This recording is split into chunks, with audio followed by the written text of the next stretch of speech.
we are going to have our next Rickoid Talk with Dr. Stephen Fein, and he's going to take it away.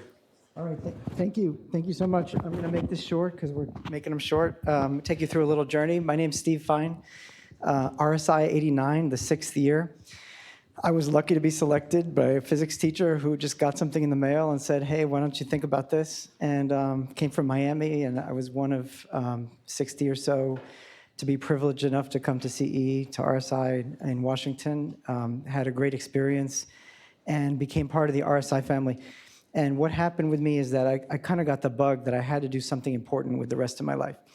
So that's what RSI did for me. I went to Johns Hopkins Medical School. I became a hematology doctor. And I wanted to solve public health type problems. So I became a leukemia specialist focused on identifying and solving rare and curable leukemias, and ultimately transitioned, and I guess you could say sort of midlife transition a few years ago, into solving a different public health problem, which is iron deficiency. I'll take you through this journey quick, make it interesting and easy. It's all pink because this is a woman's health hematology story.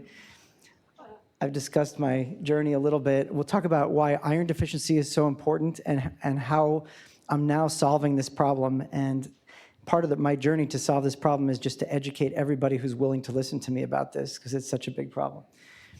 First of all, to let you know that about a third of the young women in the world have anemia, about a third, many more in Africa and India than the rest of the world, but still as many as 20% of young US women have anemia, and about 30% have iron deficiency, even some who have low iron without anemia. That's an important problem.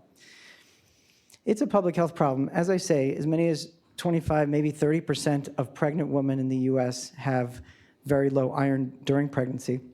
About 25% of women with menstrual periods have low iron. And almost everybody who has gastric sleeve or gastric bypass surgery gets low iron because you don't absorb it anymore after that surgery. So years later, they get sick with that. So, and that became a problem as people did that surgery. The past 20 years, 200,000 people a year have that weight loss surgery, which is great. Helps them have a better, longer life with less chance of developing diabetes. But they get sort of a side effect of having low iron, very common problem. When it comes to women's health, the majority of what women's health hematology is all about is iron deficiency. There are other things involved with hematology. Women get clotting problems and bleeding problems as well, but iron deficiency is the majority of what I would consider to be a women's health hematology concept, which is something that I'm working on explaining to everybody how important this is. It's such a common problem, and many women have it and don't know they have it. Women don't know they have it until they get tested, because it's not something that you just know by how you feel. You have to get tested to prove it, and it's a blood test. It has to be run by a lab. It's not an immediate test. So it's a project to get it tested. And the women's health specialists, mostly OBGYN doctors, they're not focused on this because they have other priorities like delivering babies safely. So it's become something that's really a minor priority for most doctors and other healthcare providers. Also, the pregnancy guidelines in the United States don't require iron testing. And I'll tell you now and again that iron testing is different from anemia testing. So you hear about testing when you're pregnant, you go through prenatal care and you get anemia testing, you find out your hemoglobin is 10 or 11 or 12, like 12 would be normal. But iron testing is separate, and it's not a requirement to get iron testing. And most pregnant patients do not get iron testing as a regular test. The iron infusions that we now use to help solve this problem became available about 10 years ago, so it's just now becoming popular and understood. It's already 10 years into this. Iron infusions used to not be as easy and accessible as they are now. So it's a new problem, a new solution that's made us understand the problem. And there are a lot of misunderstandings about iron infusions. When people have very low iron, they're tired, they get short-winded, they get heart palpitations. A common and interesting problem is that people get ice craving, people who chew ice, and probably some in the room have had this at some point, or someone you know, craving ice, chewing ice, ice chips. That's when you're very, very low and you're already in kind of trouble with that. The reason for all of this is that iron affects every cell in the body. It's not just a hemoglobin thing. It affects your muscles, your heart, lungs, your brain. It affects all the cells in the body because you need iron to make ATP and to utilize energy. So it's throughout the body. It's different than other nutrients, which of course are also important, potassium and magnesium. Everything has its importance, but iron is sort of more commonly a problem and also affects every cell in the body. So the consequences of iron deficiency are that many women find themselves very fatigued and impaired and don't have a good reason for it until they find the right doctor to test them. It sometimes takes more than 5 or 10 years for a woman who's very tired and impaired and not able to go to work well and missing work and not be able to take care of her children well until she finds the answer that her iron was low the whole time. Pregnant women end up with complications at childbirth and also need blood transfusions more commonly if their iron is very low. And importantly, we now understand, and we're just finally doing the research to really solidify, that babies who are born to iron-deficient mothers have developmental impairments, including autism and ADHD, and possibly impaired growth and development as a young child. Studies have shown that even if you give iron to the baby, they never catch up their development compared to babies born to women who had normal iron. So iron makes you run out of steam, iron deficiency. And the reason that this is so important in women's health is that really if you think about what makes women different than men, it's periods and pregnancies, right? Can't get around that. So menstrual bleeding is really the main cause of iron deficiency, and then pregnancy is its own cause of iron deficiency because the baby takes a third of mom's iron. So this is just a lot of words to tell you that it's very well understood now that women have lower hemoglobin norms because of iron deficiency during women's time of having menstrual bleeding. And this is a quote from a British gynecologist. He said, "Periodic uterine hemorrhage is in fact one of the sacrifices which women must offer at the altar of evolution and civilization," just to make us laugh from 100 years ago. So we have a solution for this, which is to give iron infusions. And I'm going to go through that quickly because I'm going to run out of time soon. So one thing to realize is that oral iron doesn't really work, partly because we don't absorb much iron. We're not programmed to absorb it, just so that the body regulates how much iron you get and you don't get too much. So oral iron barely works, and most women find it hard to take. Most people find it hard to take. It makes people queasy or constipated. There have been many challenges to get people aware of this problem, which include lack of awareness as it is, lack of understanding about the difference between testing for the hemoglobin number, which is anemia, versus iron testing, which is commonly the ferritin test. The third bullet, the inability of women to get tested without a doctor's order. Like you can't just walk into a lab and say, "I want my iron tested." You can if you're savvy about it, but most people don't do that. And then on the bottom, just variation in interpreting the test. That's its own set of problems that you have to sometimes seek guidance to get those tests interpreted well. And then there are obstacles to getting iron treatment once you're found to have low iron. So I won't go into too much about it. But I want to tell you that me and a team of friends and colleagues in Miami, we solved this problem, and we're taking this now, big scale as best we can. So places to get iron infusions. There are medical infusion centers that are hard to work with, but they do give iron infusions. They're hematology practices. And I created a hematology practice that's unique. We called it the Fein Iron Infusion Center practice. And we did this during the pandemic when, I figured out during the pandemic that telemedicine was going to probably be here to stay.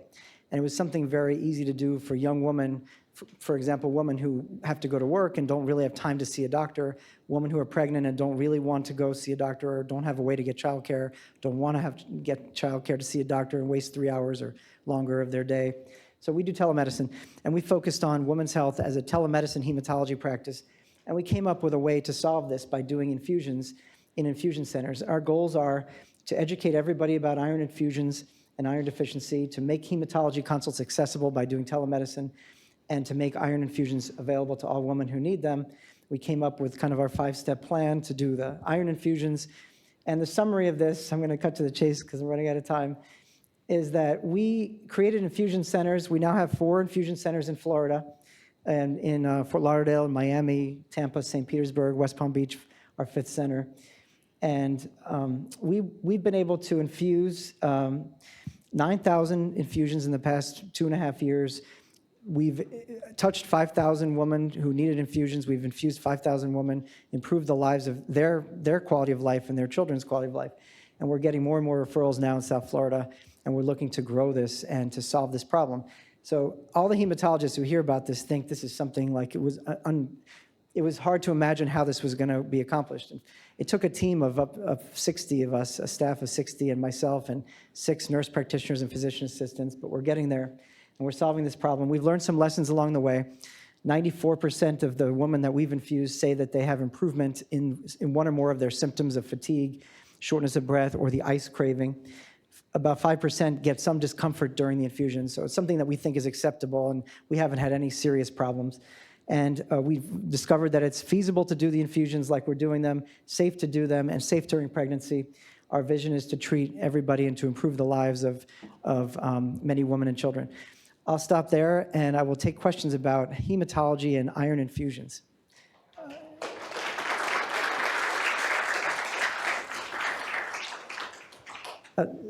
Yes, Mrs. Wilson. Yeah. What do you do by telemedicine to determine a woman has an iron deficiency? The question is, how does telemedicine figure into this?